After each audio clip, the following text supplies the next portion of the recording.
Hello and assalamu alaikum, everyone. Today, I wanted to take the opportunity to do a video, as I've promised in my introduction to this channel, of a story within the Quran. And this story is a story about Miriam alayhi salam, who is a very important figure in Islam, and an important figure, obviously, in religious history, whether that be Christian history, Jewish history, and of course, an Islamic history as well. And it's a bit of an interesting story because it really touches on the very essence of religion, and of course, that being the concept of purity, which is a pervasive theme in the teachings of Islam, and it's a very interesting concept that eventually I think that obviously I will explore throughout the other stories that I will eventually share. But I can't find a better figure to really talk about than Mary in terms of the concept of purity, etc., etc.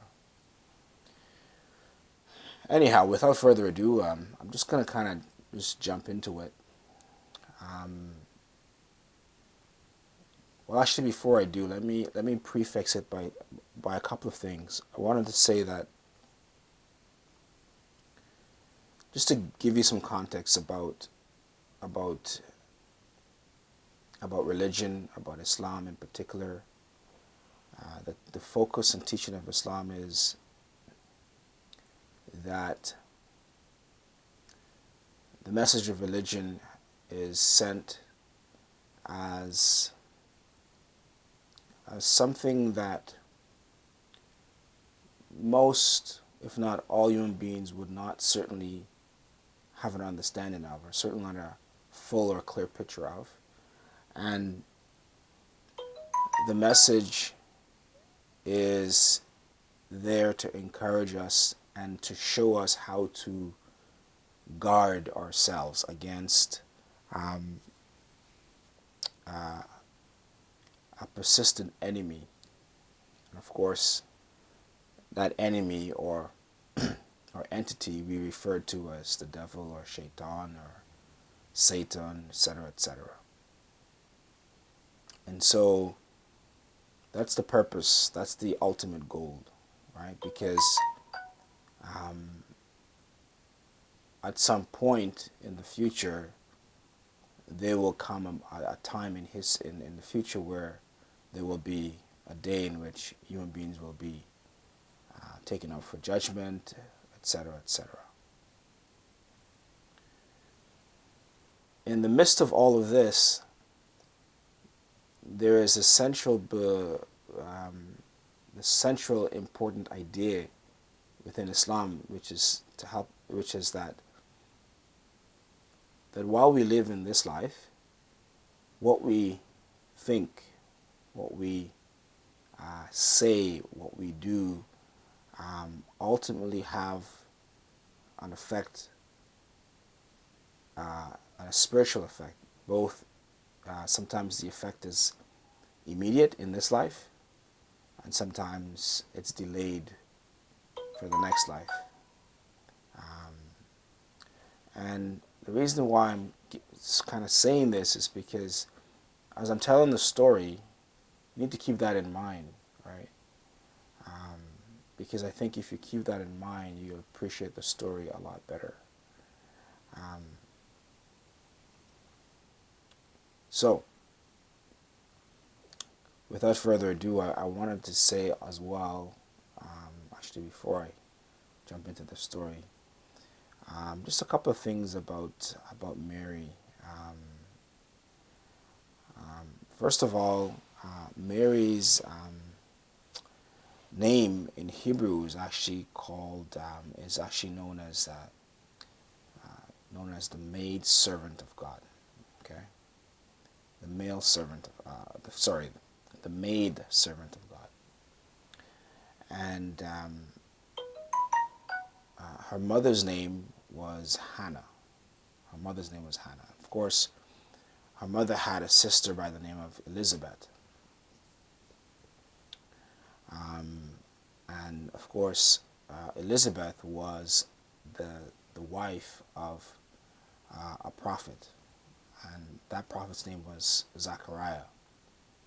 Okay, and it's important to keep that in mind because Mary's story is actually entwined with the story of Zachariah in the Quran. And as I was reading the story, I was thinking, well, it's you can't really tell the story of Mary without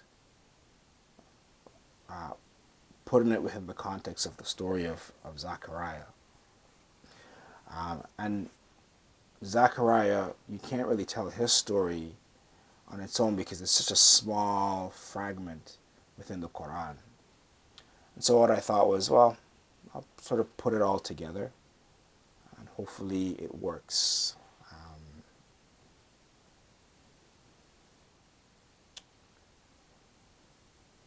So I will talk a little bit about Zachariah, but I will eventually get to Mary. And I'm doing this because when you read the Quran and you read their story, the Mary story actually starts with the story of Zachariah in the Quran. And there seems to be a connection there, and I want to honor that connection by telling these stories, which may seem like different stories, but they're actually one intermingled. Okay. The Quran makes it very, very clear that God says that indeed Allah, and of course Allah is the Arabic word, or the Arabic word that refers to the God or the High God, and in English it's roughly translated as God. Okay, so whenever I say Allah, I mean God.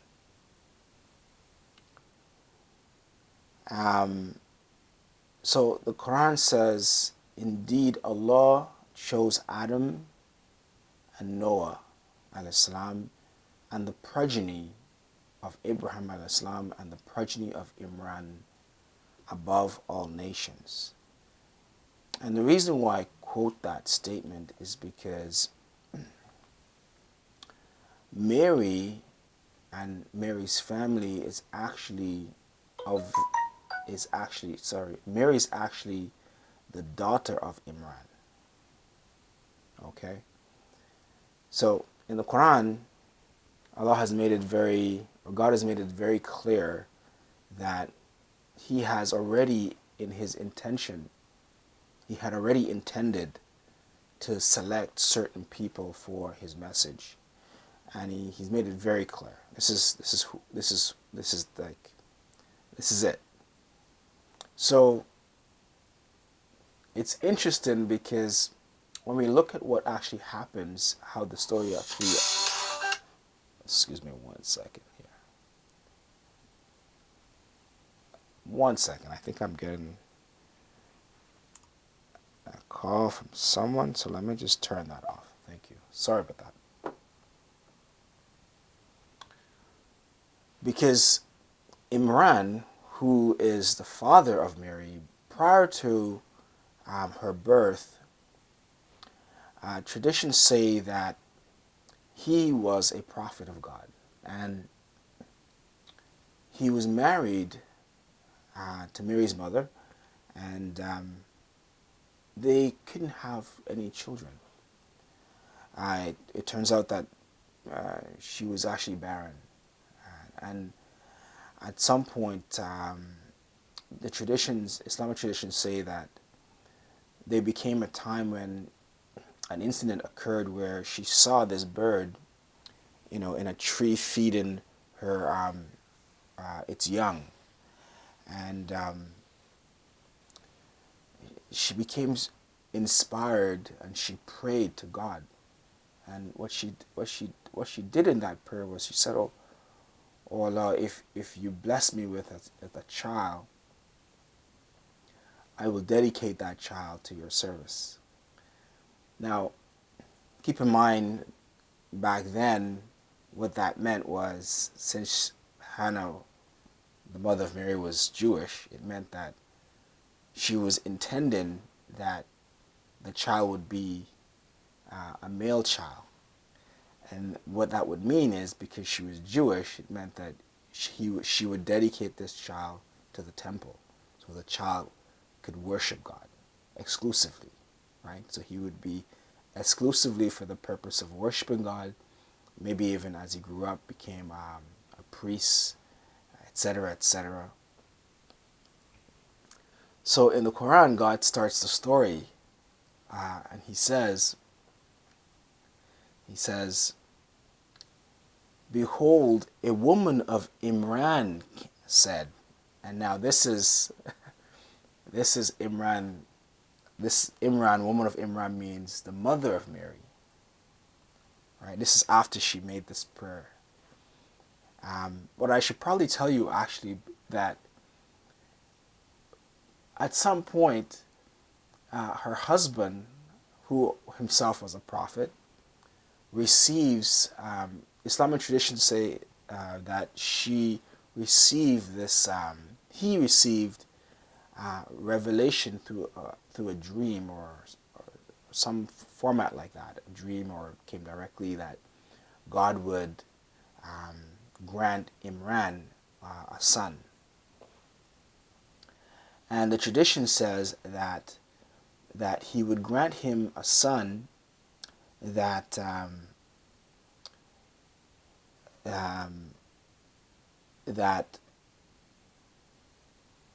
that would, heal the blind, heal the sick, etc., etc. All the things that eventually we came to know about Christ.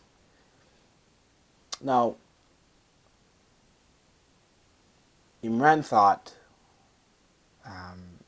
well, he was very happy with this news, and so he went and he informed his wife, and of course she was ecstatic that Allah had answered her prayer. Now, it was a very miracle in itself that she was barren and she was able to have a child. So this is great news when she became aware she was pregnant. And so the Quran, in beginning the story, says, "Behold, a woman of Imran said, O my Lord, I do dedicate unto thee what is in my womb for thy special service. So accept this of me, for thou hearest and knowest all things." And anyways, I was going to say something about that, but I'll let it slide.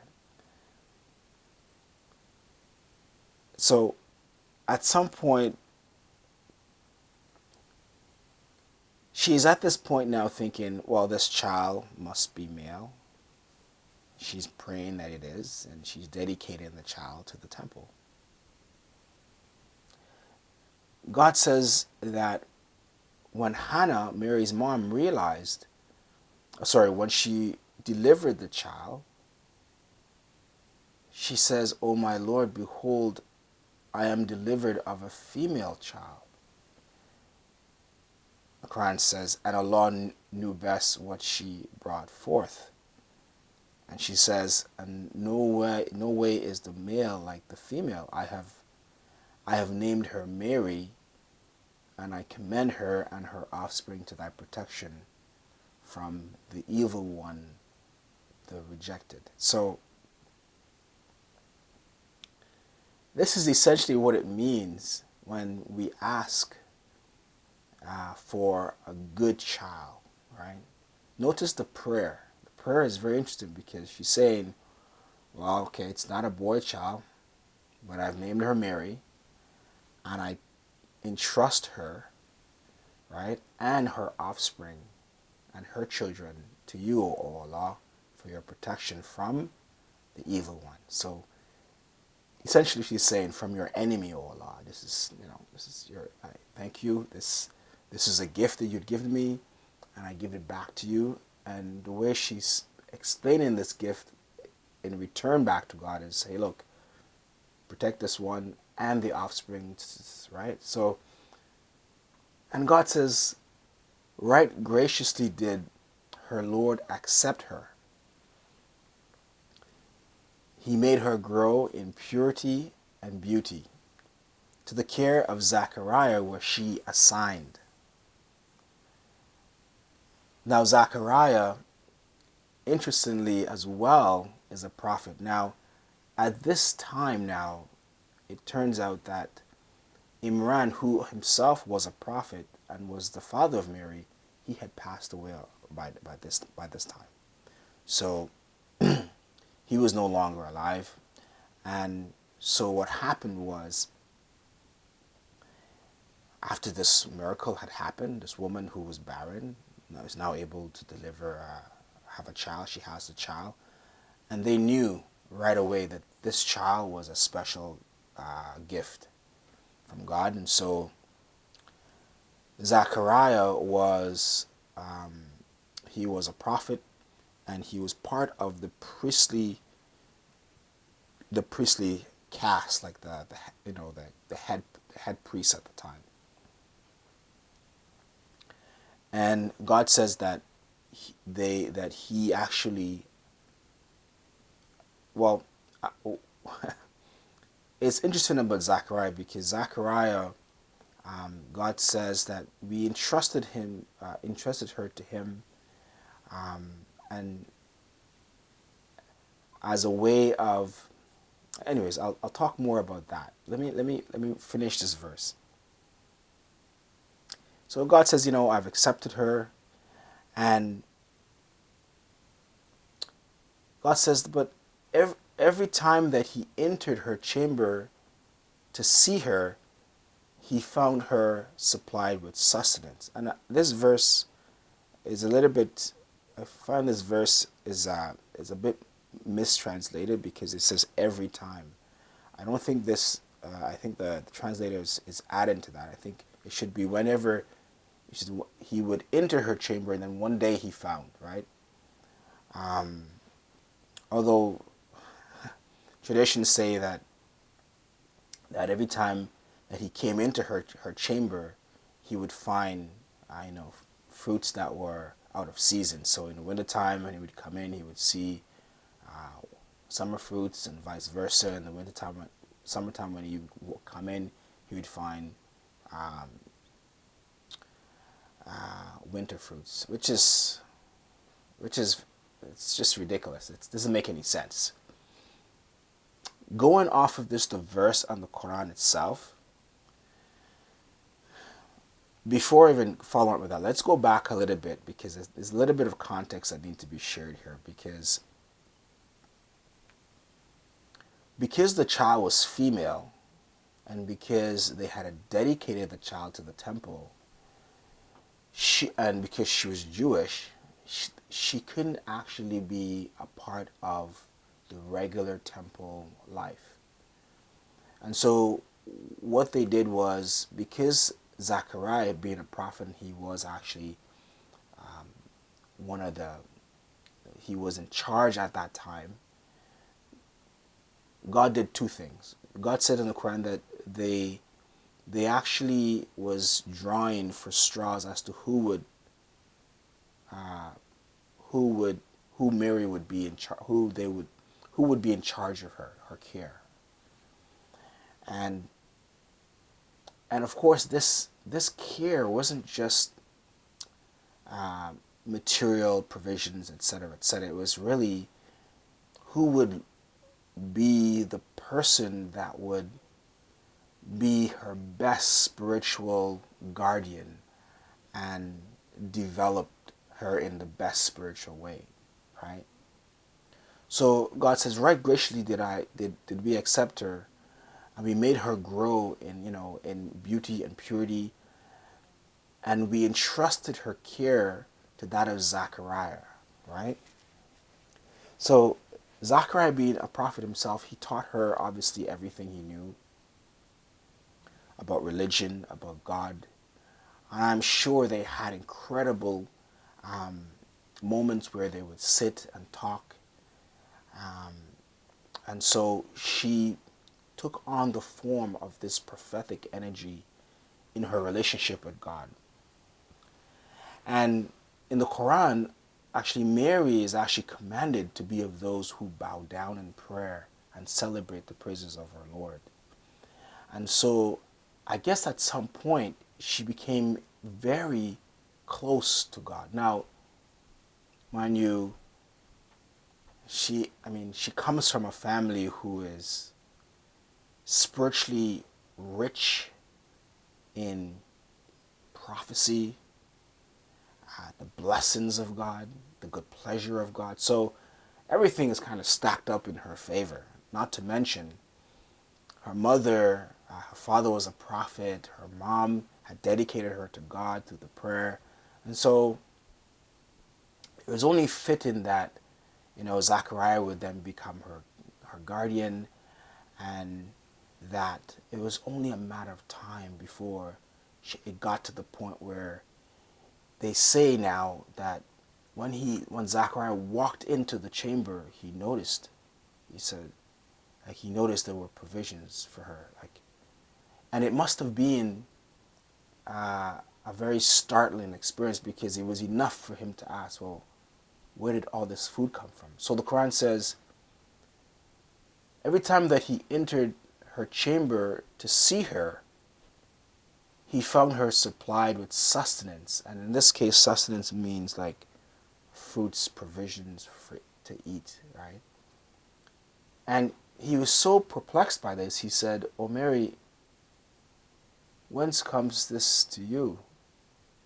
And she said, very sort of nonchalantly, he says, "From Allah, for Allah provides sustenance to whom He pleases without measure." And this was the moment that it seems like this was the moment that he was looking for, right? Because Zachariah, in earlier parts of the Quran, he had been worried, and he had been praying to God with a kind of like distress and desperation. And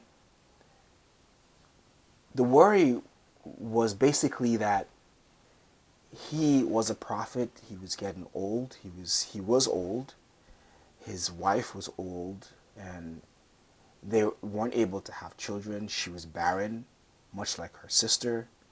And you can imagine the the stress, right? Remember, her sister, Mary's mom, is Zachariah's sister. So Mary's mom was also barren, right? And God blessed her with Mary. And so this must have been really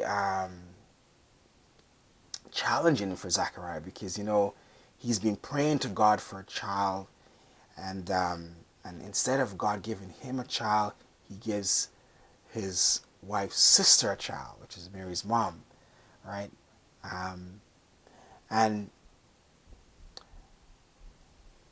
let me read you the prayer that really exhibits this call to God. Okay. God says elsewhere in the Quran about Zachariah, He says, "Behold, he cried to his Lord in secret, praying." He says, "O my Lord, indeed infirm are my bones, and the hair of my head doeth glisten with gray." So he's admitting, "Oh Allah, I'm old, wrinkled, and he's describing this old age. And he says, "But oh Allah, but never am I unblessed in my prayer," right? He says, "Oh my Lord, never am I unblessed, O my Lord, in my prayer to thee. Now I fear what my relatives and colleagues will do after me. But my wife is barren, so give me an heir from thyself." Now, the prayer is one that is very beautiful because it exhibits a certain a condition in which he's in, which is that he's at the point now where he's wondering, okay, when will God give me an heir, right? Because he knows that he is a prophet, and the teaching of Islam is that God always leaves a prophet a successor. So he's at his end, he's getting old, his wife is barren, he knows now, at least in his mind, that he can't have children, and most likely he believes that God will not obviously have him have children, right? Because she's barren, she's old, he's old. And so he says to God, "Oh Allah, I'm worried almost. I'm worried," because he says, "I'm worried." He says, "I fear what my relatives and colleagues will do after me." In that, he's saying that if I pass away, then what happens to the message, the religion of God? That he fears that those who will come after him and take his post, he doesn't put much confidence in them. They're not up to standard. They're not up to the spiritual standards. And so he's calling to God in secret. He says, "Oh Allah, please give me an heir, give me a successor from you." So this is his condition. So, and this prayer must have happened before Mary. It could have even happened before she was even born. Okay? But his luck is about to change, because when he goes into the chamber and he sees her, he says, and asks her, "Oh Mary, where did this come from?" Right? He sees her with all this food, and he knows that, well, I didn't bring it, and this type of food, well, the food probably looked in a way probably so unusual that he had to ask. He says, "Where did this come from to you?" And of course she says, "Well, this is from Allah. For Allah provides sustenance to whomever he pleases without measure." So in that moment, he's like, this is the moment where he realizes, okay, I've got to seize this moment, because this is a moment of like, I can only imagine that moment where he's just like, oh my God, this is a sign from Allah, right? This is a sign from Allah. And it's probably one of the most potent, sacred moments that he can capitalize on. And of course he does. What does he do? He goes immediately. The Quran says that he goes and he prays to God, right? Now, before I go there, let me just backtrack a little, because I really wanted you to understand how important this moment was, because he is entrusted with Mary. Okay, God says in the Quran that we assigned that when they were arguing, apparently there was a dispute amongst them as to who will take care of Mary in terms of her spiritual development. Apparently, the dispute got to the point where they couldn't decide, and so the Quran says that they had to draw pens, cast lots, kind of like drawing straws, if you want. And but God says that God assigned her to Zachariah, in that they thought they were just pulling straws and the winner would come out fairly, but God says, no, I made it so that he won, right? That when they drew the straw, that he won. So God says, we assigned her to him. Okay, so he had this great responsibility, right, to make sure of doing the job of raising her in a way that she would turned out just right. And of course, indeed she does. Apparently, now she's at the point where she has reached a stage of spiritual proximity to God. And that was the moment when he walks in and she tells him, "Oh, this is from Allah. Allah supplies to whomever He wills without measure." So in that moment, it was like, holy smokes, a confirmation from the Creator that this is actually this is like that Allah is pleased with him, that he has done a good job, and so what he does is he capitalizes on it and he runs and he prays, and God says, and God says in the Quran, right, there did Zachariah pray to his Lord, saying, "O my Lord, grant unto me from thee a progeny that is pure, for thou art he that heareth all prayer." While he was standing in prayer in the chamber, the angels called out to him. Now this is interesting because he runs now and he goes and he goes and he prays, and once again his prayer is the same thing. He wants to have a successor that would inherit the prophecy, right? Now I should probably let you know that the reason why he's still praying for an heir for himself is because in Islam,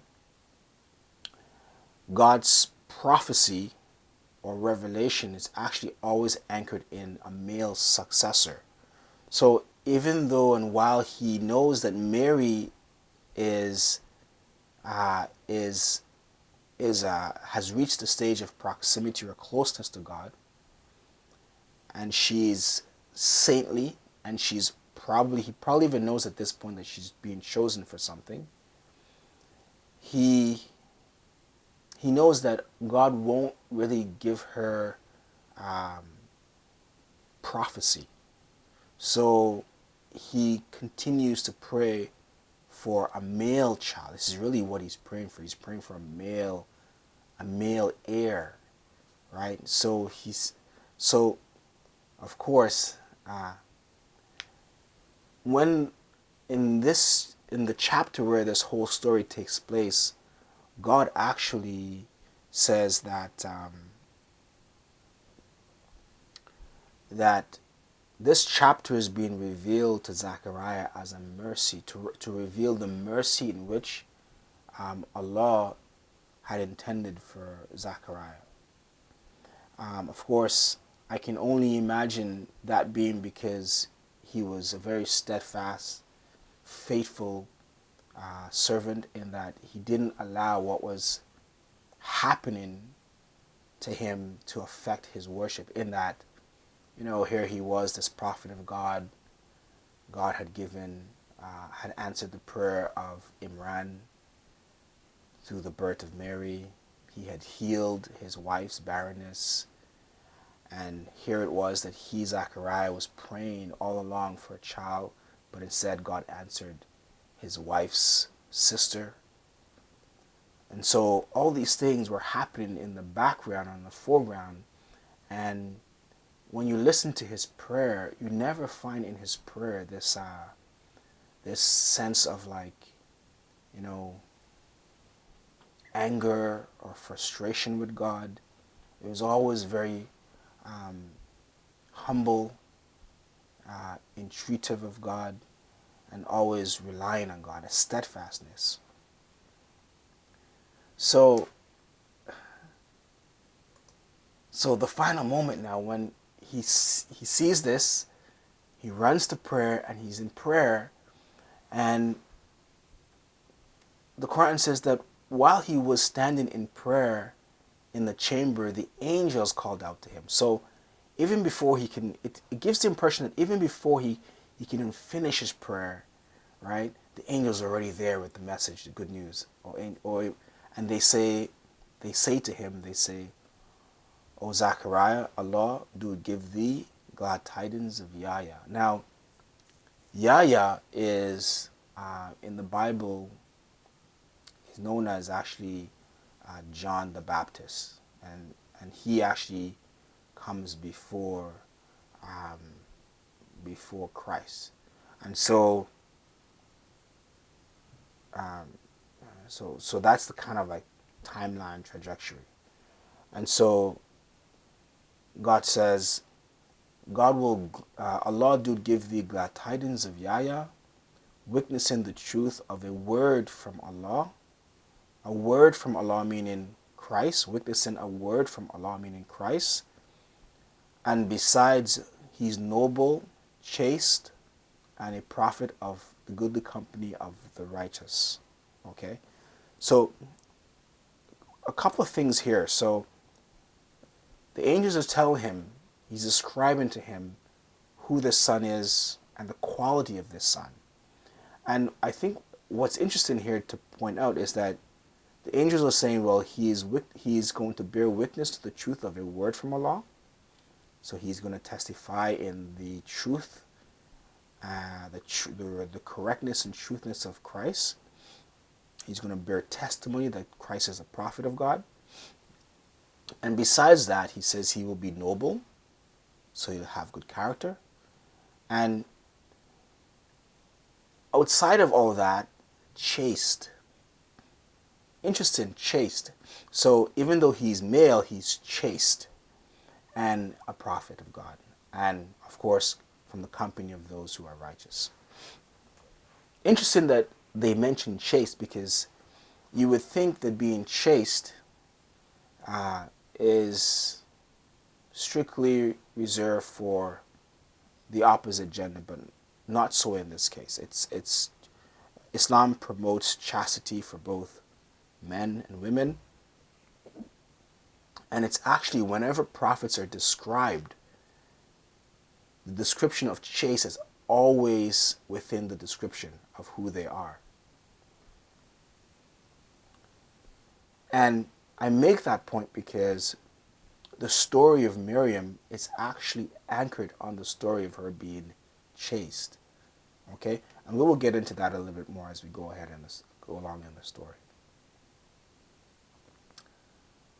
So when, as he's standing there in prayer and he hears the angels telling him this, he says, "Oh my Lord, how shall I have a son, seeing I am very old and my wife is barren?" So once again, like his brother-in-law Imran,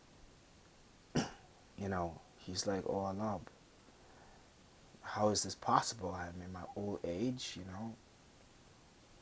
He's being very practical. He's asking, very practical questions. And the angels say, "Thus doeth Allah accomplishes whatever He will." So the angels are saying, "Don't worry, Allah has decreed this for you. This is what it is, right? This is the decree of Allah. It's easy for Allah." So he says, "Oh my Lord, give me a sign." And the response came, "Thy sign shall be that thou shalt speak to no man for 3 days, but with signals. Then celebrate the praises of thy Lord again and again, and glorify him in the evening and in the morning." So he's, the angel says, Allah says that your sign would be that you won't speak to anyone for three days, and except by gesturing, etc., etc. And sure enough, he's unable to communicate. We don't know. It's not very clear like what happens to him for those 3 days, if he fell sick or lost his voice or what, but he just wasn't able to communicate.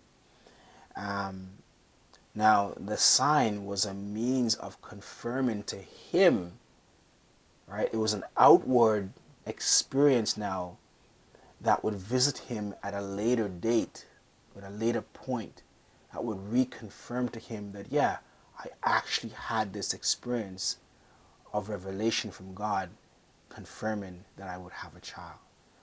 And when I was reading this story, I thought it was very interesting that he asked for a sign. At the time, I couldn't figure out why would he ask for a sign? Like, what would be the point of that? And the only thing I can think of as I'm telling you this story right now is he's just asking for an exterior confirmation of everything that he's experienced so far. And I think that that's important because as human beings, that although that we may be close to a divine source, we still need confirmation. And this was his confirmation. So as he goes about his day, he loses his voice. He's like, oh, wow, this is really happening, you know, etc., etc.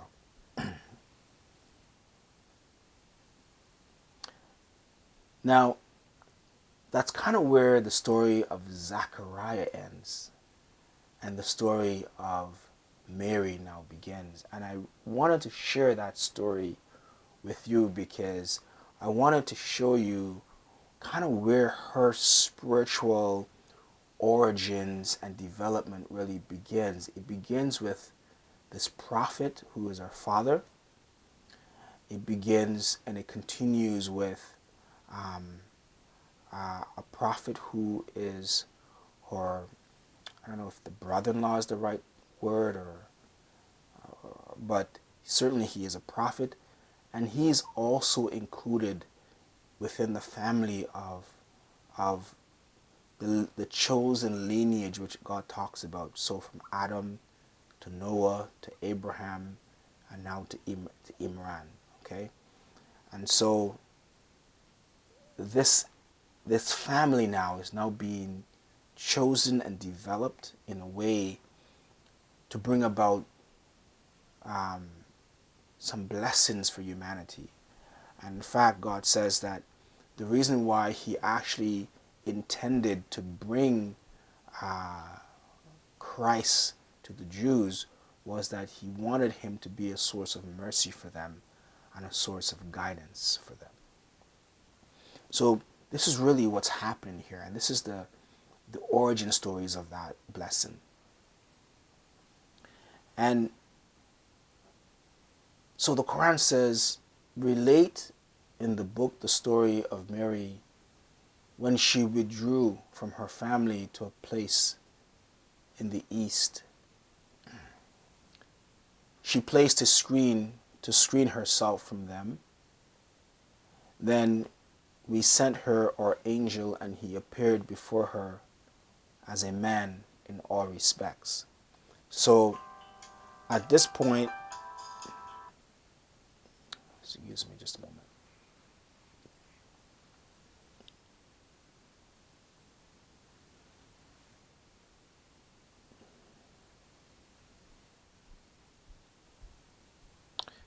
Sorry about that. I thought I'd turn that off.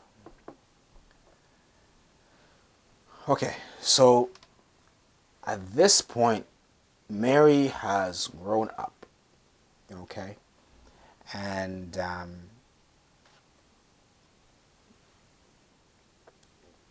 maybe she went on a spiritual retreat in which she kind of just went to contemplate or meditate or to be alone by herself to enjoy now the presence of God in her being, in her soul.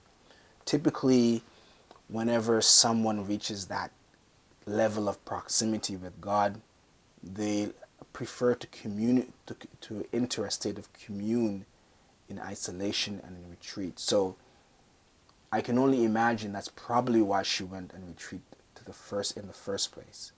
But Allah or God had a plan for her. Now, when she was there, God says that's when we sent her our angel. And she said, the Quran says, the angel appeared to her in the form of a man in all respects, in that there was nothing about him that appeared otherworldly. He was, but I think the traditions say he was very handsome.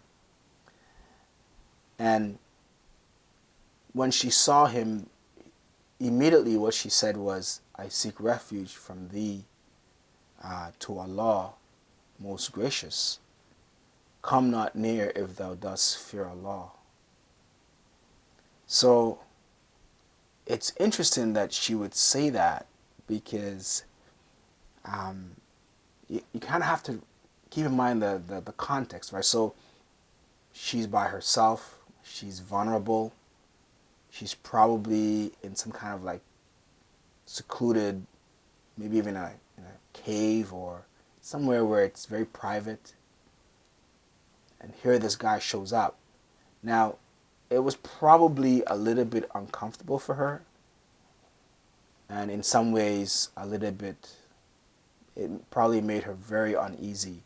So the first thing she says is, she says, I kind of like, and maybe in today's form, is like, I really don't know you, keep away, keep your distance, right? So she says, if you fear Allah, keep your distance.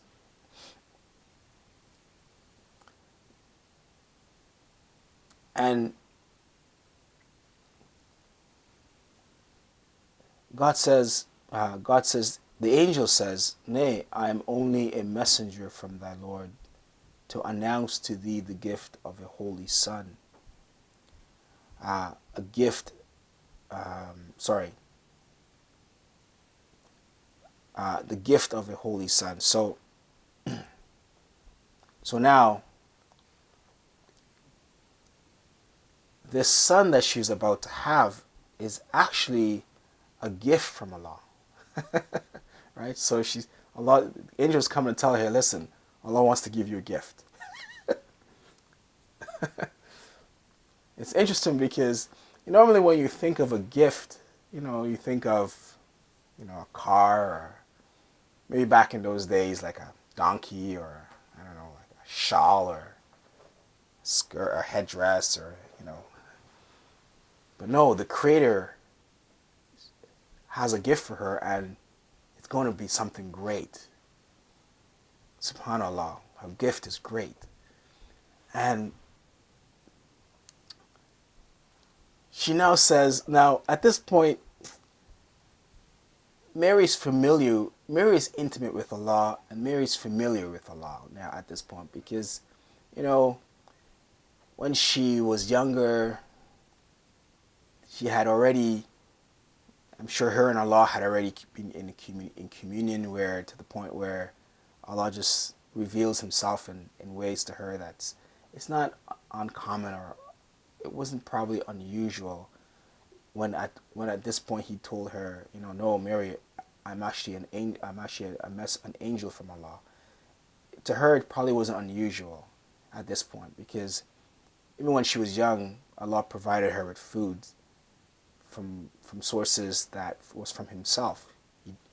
Someone didn't walk in with the food; it just appeared there. So the fact that there was an angel in the form of a man wasn't probably of any surprise to her.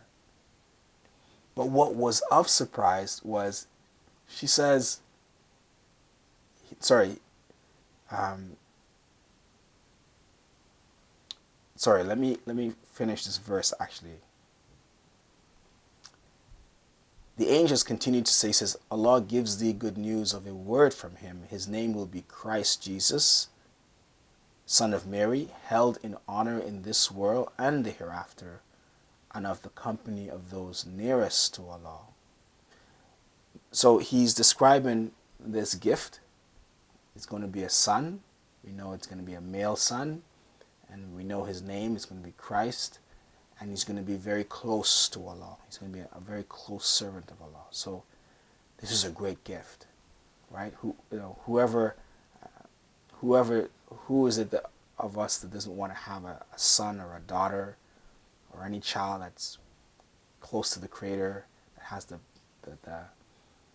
who's seen as a good son or a good daughter, and they have, the good pleasure of the Creator, right? So this is a great honor for her. But she says something, she says, but how can I have a son, seeing that no man has touched me and I am not unchaste, right? So it's not like she's at this point asking, well, how can you be an angel? You look like a man. She didn't go into all that with him.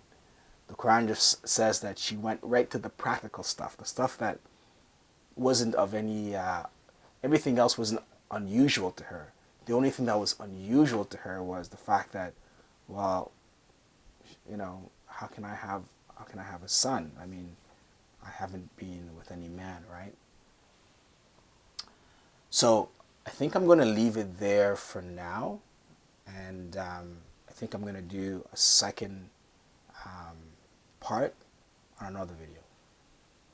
So thank you for now, because I'm seeing that I'm kind of running out of time. I don't want to make this too long. So I think what I'm going to do, I'm going to leave it right there for now, and then I'm going to continue in a second segment of this this video. So I hope you guys are liking the story so far, and I'll pick up another time, and I'll continue with the story. Thank you.